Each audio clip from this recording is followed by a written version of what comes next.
Kesepakatan kalian, kesepakatan kelas yang sudah kalian buat, ini nanti yang akan kalian tanamkan, kalian terapkan ada di dalam karena kita bilang satu. Datanglah tepat waktu. Kau boleh pada tamu.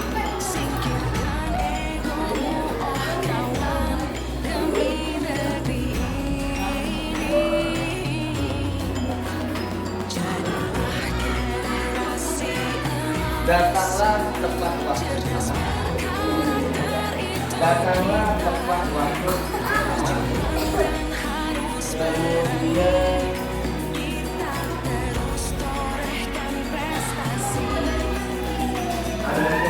datanglah tepat waktu.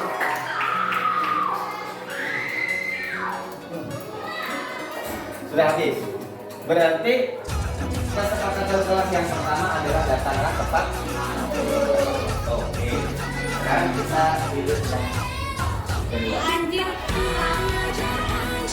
Membuang sampah pada tempat.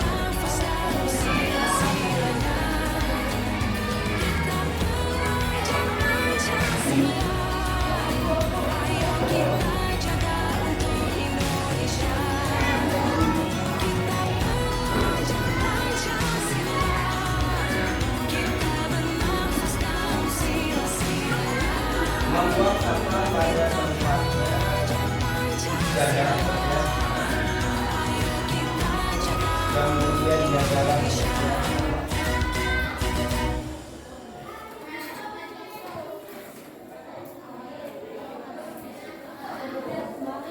menjaga sama. Kemudian ini sama juga. Kemudian ini sama juga. Bukalah matamu, saatnya meraih mimpimu. Habis. Jadi nomor 2 membuang sampah pada tempatnya. Itu merupakan kelasnya nomor 2. Kemudian belajarlah dengan tenang. Belajarlah Kita hadapi itu berarti menjaga untuk negeri era kita ketertiban nanti berseri. kelas. Kita belajar Menjaga Pancasila, ketertiban kelas. Yang mana yang pertama, sila-silanya ini permainan panitia persilakan sama. Pancasila. Kemudian permainan di luar kelas sama. Bersatu Kemudian perbedaan, berpegang tangan dan belajar berlari, dengan sama-sama. singkirkan ego, Kemudian oh belajar kawan, dengan sama-sama. demi negeri ini. Jadilah generasi Sudah. emas, Kita lanjut yang ketiga. karakter itu kita berjuang Yang keempat, terus berani. menjaga Terus torehkan prestasi. fasilitas kelas. Nah, menjaga fasilitas kelas 1. Ini sampah. 2. Ya. Kita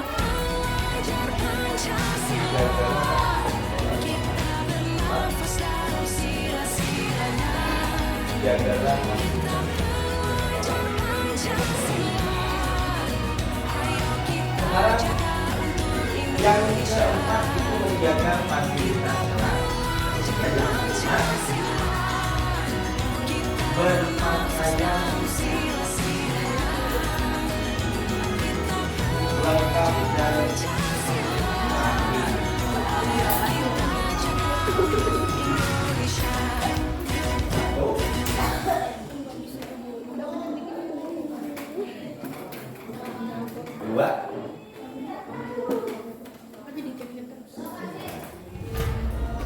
tiga, belajar dengan fokus. Ini kerjakan tugas tepat waktu. Berarti yang nomor 6, belajar dengan sungguh-sungguh. Saatnya meraih Belajar dengan sungguh-sungguh dan pandangan ke depan, mengerjakan kan menuntun. tugas Sadarilah masa berganti, waktu. tantangan kan kita hadapi. Ada berapa? Ada 6. Yang pertama, datanglah tepat waktu. Kemudian yang kedua, membuang sampah pada. Yang ketiga, menjaga ketertiban kelas, menjaga fasilitas kelas. Yang kelima, berpakaian lengkap dan rapi.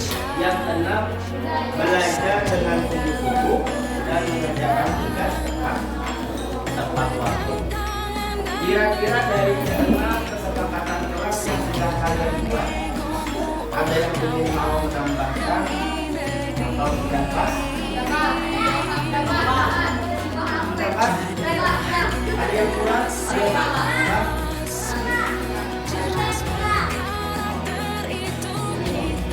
Oh, berarti bersikap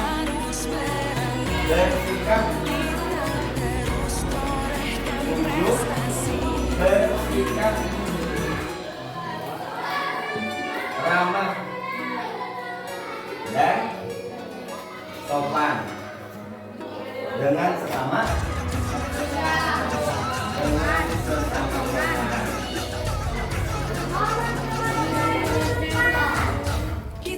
Tepuk tangan dulu untuk panitia ini. Ada yang lain?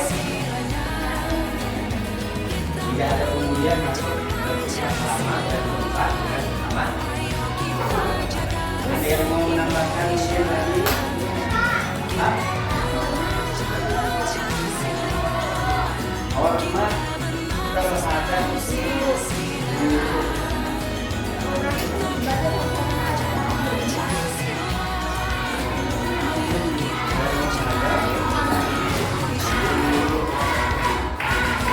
Tepuk tangan dulu untuk Suryani. Luar biasa. Ada lagi yang lain? Ada? Apa?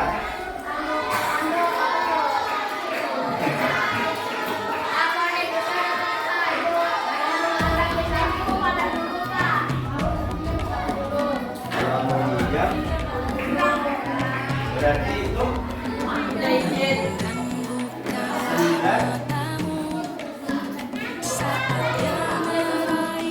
meminta izin sebelum menggunakan. Tuh. Meminta izin sebelum memakai atau menggunakan barang orang lain. Kita belajar Pancasila, Orang ya. Kamu jangan tuh untuk proyek. Kamu tanya apa?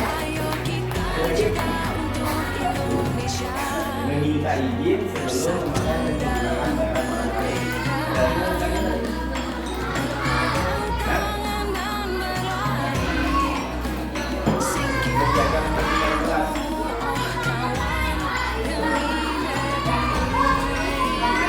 Jangan malah itu masuk ke dalam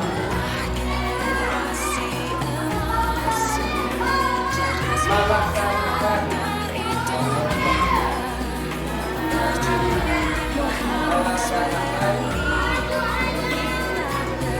tugas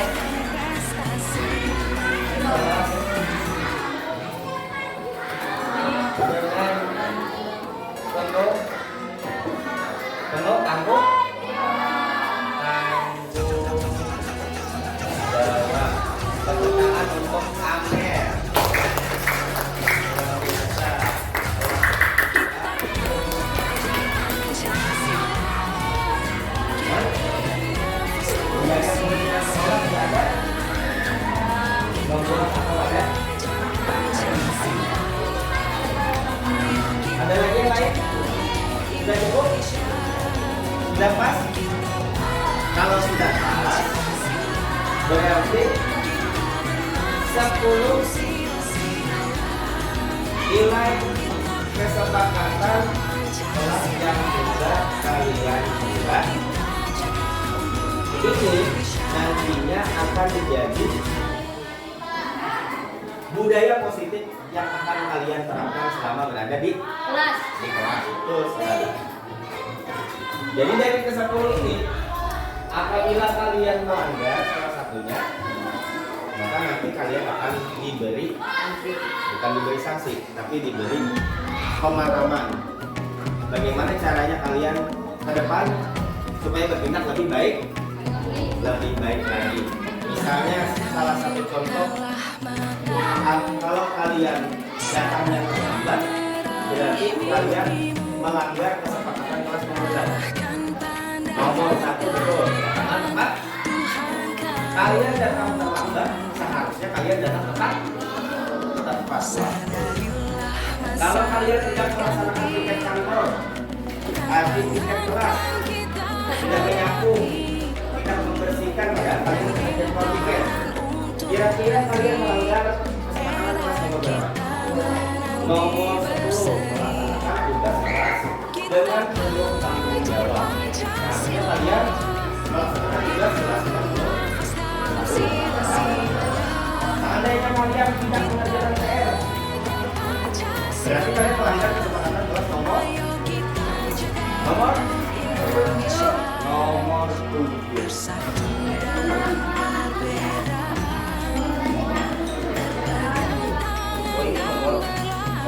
Ya, nomor 6. Belajar dengan sungguh-sungguh dan mengerjakan tugas tepat waktu. Kalau kalian tidak ingin melanggar kesepakatan kelas nomor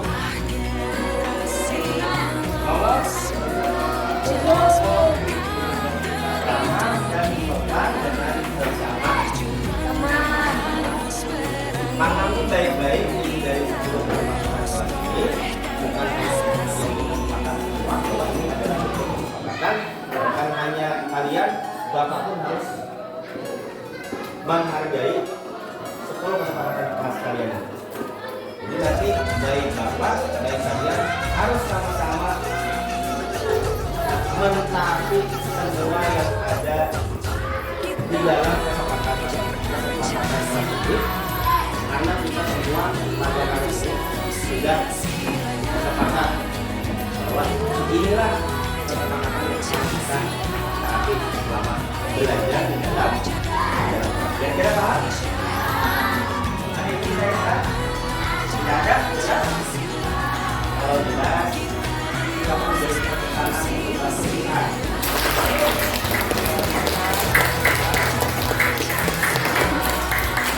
Terima kasih sudah membantu Bapak dan kesepakatan kelas yang ini. Semoga kesepakatan kelas ini sama-sama nanti ke depan bisa kita laksanakan dengan sungguh-sungguh, dengan baik, dan terutama sama-sama kita melaksanakan dengan penuh rasa tanggung jawab.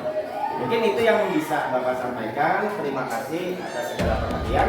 Bapak akhiri. Assalamualaikum warahmatullahi wabarakatuh.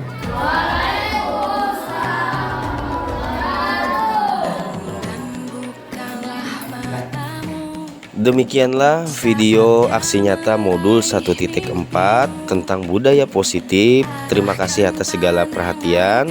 Salam dan bahagia Bapak dan Ibu guru penggerak.